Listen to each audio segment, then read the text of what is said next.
Welcome back to Inclusive and Online with Kate and Dan. I'm Kate. And I'm Dan. So let's talk about our last episode briefly. Sure. We got a lot of really good feedback from folks who listened to our first episode. So we're really excited to hear that there's some interest generating and looking forward to getting feedback from people going forward on all of our future episodes. So please keep that feedback coming. Yeah, I thought it was a lot of fun getting a lot of positive feedback, a lot of encouragement. What I personally took from this, though, is these aren't always easy conversations, and we're providing an arena for people to hear these conversations and not necessarily participate in them directly, but still be able to learn from them. So I think it's an important service that we're offering the campus community and anybody who's listening abroad as well. Absolutely. And I think that there is some safety in being able to listen and process these conversations, which can be difficult conversations at times, and then be able to engage with your peers and colleagues after the fact, after having kind of processed and thought about some of these concepts yourself. Right. So for example, in this episode, we're going to talk about pronouncing names and the relevance name pronunciation holds in class settings as well as everyday life. And according to the National Education Association, or the NEA, a growing number of educators believe equity and inclusion in the classroom begins with honoring and therefore correctly pronouncing students' names. And it seems that very little attention is paid to the importance of saying names correctly, when some view it as a way to respect the identity, race, ethnicity, and individuality of others. Absolutely. So, Dan, this topic was your idea. Why did you think it was an important topic to cover? Well, again, like our last episode, it all started with Zoom. It's been a very popular tool the last couple of years, as we know. But I noticed that people with names that looked harder pronounced were almost always picked last to introduce themselves. It kept happening over and over. And me, I was that kid that was always picked last for kickball. I wasn't the best athlete in my town. And I remembered that feeling. And I thought, maybe the same thing applies here. Yeah, I've absolutely noticed things like that as well. In particular, if you're in a group meeting and you've got multiple people with their hands raised, I think that the people with names that are considered harder to pronounce by whomever is leading the meeting are those who are often picked last to ask their questions, even though, they might be earlier on to volunteer that they have something to say. Well, funny thing is, I decided that day in that meeting, I was going to intentionally pick someone and try to pronounce their name and then ask them if I did so correctly. So I nearly got it. But that person, they got the chance to correct me. They didn't have to wait to be the last one to introduce themselves. I felt great. But here's what I learned about why that could be problematic. I may have been creating an uncomfortable situation simply by attempting to pronounce their name. And what I should have done was just simply ask the person how to pronounce their name, thank them, and then say their name to pick them. Names are an integral part of one's identity, and having one's name consistently mispronounced can contribute to a sense of shame or lack of belonging, especially for young people who may have a name that is not commonly recognized in the dominant culture. Additionally, I think that there can be a sense of shame or fear on the other side as well for people who are attempting to pronounce a name that they don't recognize, as you just pointed out in your anecdote. Yeah, I've got a very easy name to pronounce. And I recall a time when I was a student studying abroad in Mexico. My friend Al, who is with me, his full name is Alan. Well, two L's in Spanish actually make a Y sound. So everybody thought his name was Ayan. And for me, what I thought was a very simple name, a very easy name to pronounce, sounded very different in a different culture. And that's something that's stuck with me since those days. Yeah, I know you and I both have kind of one syllable names that are recognized in the dominant culture that we live in. So I think it is something challenging for us to think about as something that we don't necessarily often experience. So I think having that kind of recognition when you were not existing in the dominant culture is an interesting perspective to bring. For sure. Yeah. It's 4 months that I spent in a culture that was not my own. And there were definitely times where I noticed I stuck out differently. And again, it's something that has lasted with me even 20 years removed from that experience.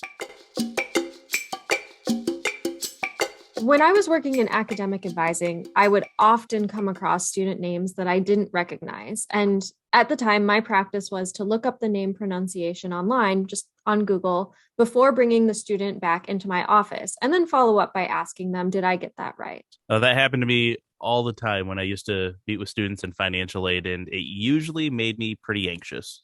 Absolutely. I was anxious about it pretty frequently as well, especially was it when I wasn't sure about the name pronunciation. And I often think back to a specific moment where this practice kind of, you know, came to light as to what it was really doing in my relationship with these students. And I called the name of a student to bring her back into my office for our very first meeting. And I had looked up her name in advance. And her first response after I called her back was saying, "How did you know how to pronounce my name?" She was surprised. And I think it did really make a difference in our advising relationship going forward, that she didn't have to correct me or deal with me mispronouncing her name consistently. That said, I do think that it can be more challenging in a large classroom setting or an online classroom to figure out what to do when you don't know the pronunciation of a name off the bat. Well, I recently stumbled across a couple of email signatures that included links on how to pronounce the sender's names. I'd seen these particular names a bunch of times and thought I knew how to pronounce them correctly. And in one case, I was correct, in the other, I wasn't. Let's get into talking about some tools that you might be able to use to make name pronunciation a little bit easier in a classroom environment. We're going to be covering the tools Name Drop, Name Coach, Poodle, and Name Shouts. So let's start with Name Drop. Very briefly, this tool was the first I saw outside of our university's learning management system, which is Moodle. And the free version of Name Drop allows you to record your name. You can add a profile picture and you can display personal pronouns. How could a tool like this be used? As you mentioned, we've seen this type of thing linked in an email signature, but there are certainly applications to the online class environment as well. As someone who teaches online classes, Dan, how could you see yourself incorporating something like this into your class? Well, I think it's a good introductory tool for name pronunciation. It's easy to use, but it does lack some of the cool features of other products. One thing I do like is that it allows you to include those personal pronouns because it may be difficult. We can't make an assumption off of a name if what those person's pronouns are going to be. So all things considered, it's still a good tool and better than nothing at all. And I would use it also in my email or perhaps in my Moodle profile. So let's move on to the next tool on our list. This is a tool you might already be familiar with, Poodle. Poodle is a tool that's built directly into Moodle, and it allows users to make short audio and video recordings right from Moodle's HTML editor.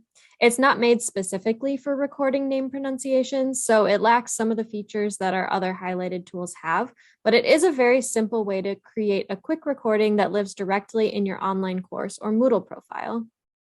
I like the Poodle recorder since it's very versatile and built right into Moodle. Any suggestions on how it can be used as a name pronunciation tool? You could absolutely consider adding a label resource to your Moodle page using the Poodle recorder to record your name pronunciation and then add some text to go along with it explaining the phonetic pronunciation.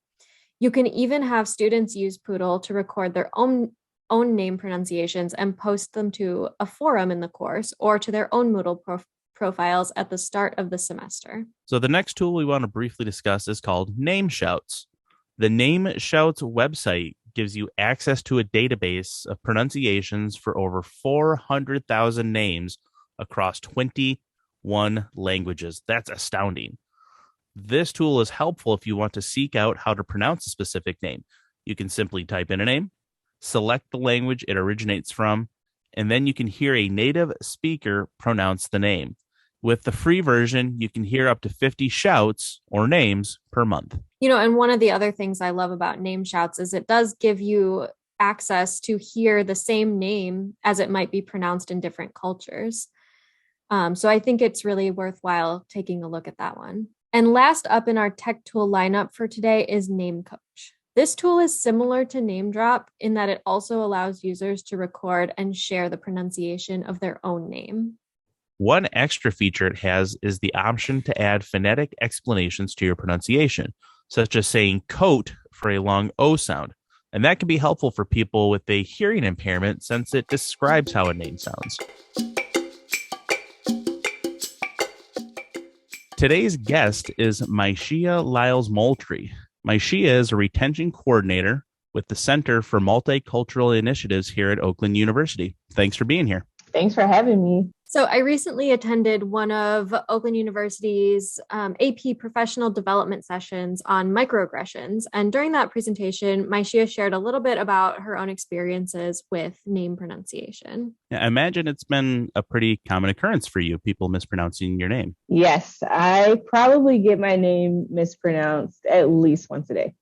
So it just, depends on what I'm doing. Like if I order food, go get takeout, I tell them my name. And then when I come pick it up, they're like, Myshia. And I'm like, yeah, that's me. Thanks. So yes, very common occurrence. Yeah, I had to a couple of times just look, double check and make sure, because I think Myshia is a name we've heard more often over Myshia. So it's good to take a second look and make sure, okay, I know I see the letter, the order the letters are in, I can pronounce it correctly. Yes. Yep. Exactly. I'm like, just read it. It lays it out right there. It is a pretty phonetic one. Yes. So in our research for this episode, we noticed that people's names often tie into their personal and or cultural identity. So does any of this ring true for you? I mean, in my personal identity, yes. Like my first name is completely made up. My mom heard a name similar and then tweaked it to her liking. And my middle name is Venice. So that is a play off of my dad's name. His name is Venice. And then my name is hyphenated, so Liles-Moultrie, and it's my mom's last name and my dad's last name. She apologizes because that also causes me a lot of issues with my hyphenated last name, but that's another issue. And so, yeah, it is, definitely a part of my personal identity. And then even just culturally, I feel like people of color are so creative with their names. And so I really feel like my mom, all of my siblings' names are very, I don't know, she just made them up. So very creative. My brother's name is Jakari, and my sister's name is Queen, but she messed with the spelling. So I think, that creativity piece really does it ties back to my culture for me. Yeah, absolutely. And I'm sure it's something that was special to your mom, being able to kind of make up those names and really choose something that she felt fitting for her family. And I'm sure that kind of connection plays a role as well. Yeah, absolutely. She likes to say my name means my first love, and it does not mean that at all. It does to her, I guess, because she made it up. So there it is. That's really cool that it's got that extra special meaning for her as well. So yeah, thanks for sharing that. That's awesome. Of course. So in addition to my administrative role here at the university, I am also part-time faculty. Mm-hmm. And in both of those roles, there have been times where I've struggled with some of the perceived difficult names in my courses. Perhaps it's somebody whose name, I start immediately think that could potentially be an international student, or any of those other biases that can creep in when you see somebody's names. Mm-hmm. What advice would you give to faculty members or staff members, anybody who's in a situation with struggling on how to pronounce somebody's name? Mm-hmm. I would say, so we kind of already touched on it a little earlier, but slow down and read it. I think a lot of the mispronunciation comes from just trying to get through names. Like I remember being in school, like in, middle elementary, high school, and they call off attendance in class. And if I just hear something that's sounds close to my something, I'm like, that's probably going to be me. So I just anticipate they're going to say it wrong. So I'll listen for something similar and just raise my hand. Sure, that was probably me you're talking about. So maybe, before, class, before you are talking with students, take some time and read over the names and, slow down and look at, the letters phonetically and see if it works out. And then I really appreciate when people try to say my name and acknowledge that they're trying. So sometimes I'll go places and they'll say Myshia. And then they'll say, did I say that right? And then that opens up a door for me to correct them. Because usually, if someone says my name wrong, they say it and then they just move on. Like, that's it. Like, answer my question now. Versus like, did I say that right? And then I'm like, no, you didn't. It's Myshia. And then they try again. And then they say it right. Or if they do say it right, I'm like, yes, you did. Thank you so much, like, for trying.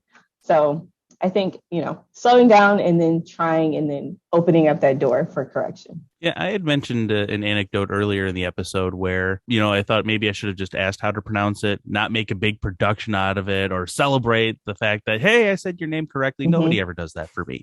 So I think an important thing to recognize is that, yeah, it's okay to do that, but we don't need to make a big production out of it. It's just a very normal, casual thing, asking how to pronounce somebody's name. Yeah, absolutely. Yeah. And even beforehand, before you even try, like, asking how to pronounce that, is helpful for me as well. Cause it opens up an opportunity to have a conversation about the name versus like, that's just the name you decided to give me in the moment. So, okay. Yeah. And I think we've touched a little bit on how in conversation, when you come across a name that you don't recognize and don't immediately know how to pronounce, I think that there's a lot of anxiety associated with that. And I think sometimes, like you said, people will just rush through because they're so worried about, is that right? I don't know what to do, kind of panicking, but really taking that time and slowing down and saying, this is an anxiety producing moment for me, but in order to be conscientious of this other person, I'm going to slow down. I'm going to read through this and I'm going to make sure that I'm being conscious of this person's feelings and in the interaction as well. Yeah, absolutely. It just feels it establishes a sense of like, I respect that, this is your name and I want to say it correctly.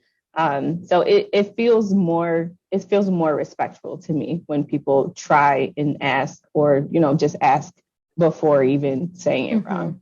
Yeah. And I think, we've talked a little bit in this podcast about like a sense of place and a sense of belonging. And I think being able to pronounce somebody's name correctly can really contribute to that sense of place and belonging for them, even if it's just in this one conversation, not even in a classroom environment, but creating space for that person in the conversation. Yeah. Even like, in small interactions, like, at a grocery store or something, and you hand them your card for payment and they say, oh, thank you, Kate. Like, it makes it feel so much more personable when that happens.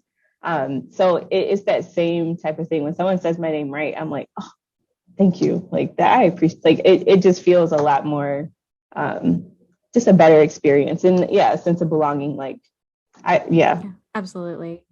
So I'm going to transition a little bit with our next question here. How do you think correct name pronunciation can contribute to a sense of belonging in higher education? I think it is almost like the bare minimum that like we can do to contribute to a sense of belonging. Just saying someone's name and saying it right. Because, I mean, we are at Oakland and it is a predominantly white institution. A lot of the faculty and staff that students come across are also, mostly white. And so there is already that, like, I think some students or even myself will already come into a situation knowing like they're not going to say it right, or I'm going to have to find a shorter way to, give to people so that they can at least call me something that I choose for them to call me. Or, even you come across those, have those conversations. They're like, do you have a nickname or like something else you like to be called? It's just very dismissive and makes it feel like, yeah, you don't belong here. Your name's not normal. It's not what we say. So give us something else. And so I just feel like it's the bare minimum we can do to make students feel like they have a place here, they belong here. And we are, we're welcoming to you because we want you to feel comfortable here. Yeah, absolutely. And I think you can see that with interactions with international students as well. In particular, there are international students who will adopt a nickname and use it throughout their time here that is more palatable to the dominant culture, which I think can create that sense of, I have to assimilate to be here.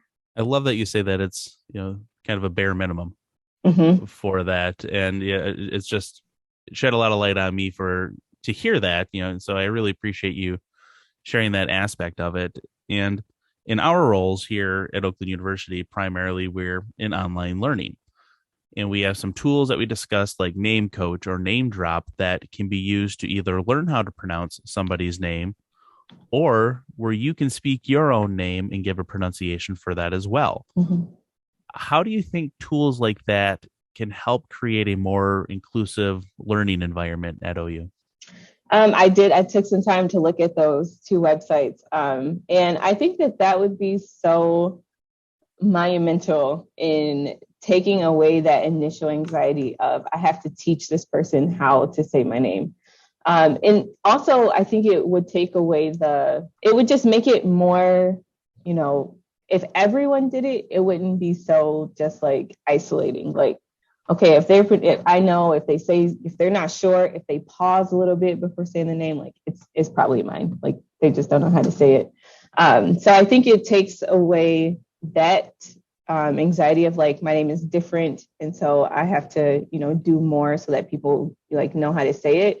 Instead of like, say for an online learning class, if, they sometimes do that on Moodle, like introduce yourself, tell us about yourself, 3 fun facts, and record how to say your name, like, so that we all know the correct pronunciation.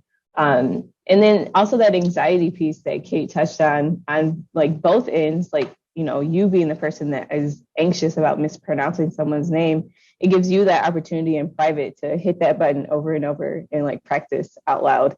And you see it spelled out phonetically and you hear them saying it. And so you can keep pressing it and keep practicing. Yeah. And I like what you said there about kind of normalizing it. And I think in our last episode, we touched on this idea of, include your pronouns in your Zoom profile so that, it kind of normalizes that sharing of pronouns. And I think this can be a very similar thing. Adopting a tool like this can be a part of, normalizing learning how to pronounce people's names and, meeting, like you said, that kind of bare minimum of you can learn how to pronounce this person's name. Yeah. Yes. Do you have any advice for people who might be kind of teetering on the edge of using something like a name pronunciation tool, or perhaps some, final thoughts on this subject in general? If anyone's teetering on the edge, I think it's worth it to give it a try. Even in my email signature at work, like I have my name spelled out phonetically, and I found that on Facebook. Like Facebook did it for me. Like they had different options of ways to say it, and so I just copied and pasted it and put it in my email. Now I don't think people look at it necessarily because I still come across some issues with that. But I think if it's worth it to give it a try, and it may make someone else feel like just, more comfortable in that same, like, oh, they also have a difficult time with this. They're using this tool. Maybe I could try it out and see if it works for me. And so I think you should, I don't think it hurts to give it a try. If it doesn't work, it doesn't work, but at least you made an effort and tried to make someone feel like they, were not abnormal or they are a difficulty to you. And that they belong here. Yes, that they belong. Absolutely. Mm-hmm. Well, we really appreciate you being here today. It was a really wonderful conversation. So thanks for taking the time out. Thank you so much for having me. We'd like to thank Myshia for joining us today. If you liked this episode, don't forget to subscribe and rate our show on Apple Podcasts, Google Podcasts, Stitcher, or Spotify. We value your feedback, and your ratings and reviews will help others discover our show. You can also follow us on Instagram at Inclusive Online Pod. If you'd like to get in touch with us with your ideas, feedback, or requests to collaborate, you can send us an email to inclusiveonlinepod@gmail.com, and we'll be looking forward to hearing from you. And don't forget to take a look at all of our resources for today's episode linked in the show notes. Please note that we are not endorsing or sponsoring any of the products and tools that we discussed in our show today. We are simply sharing our experiences with these tools, and we do not receive any compensation for mentioning these products. We'll be back next month with our 3rd episode, and until then, we hope you feel included.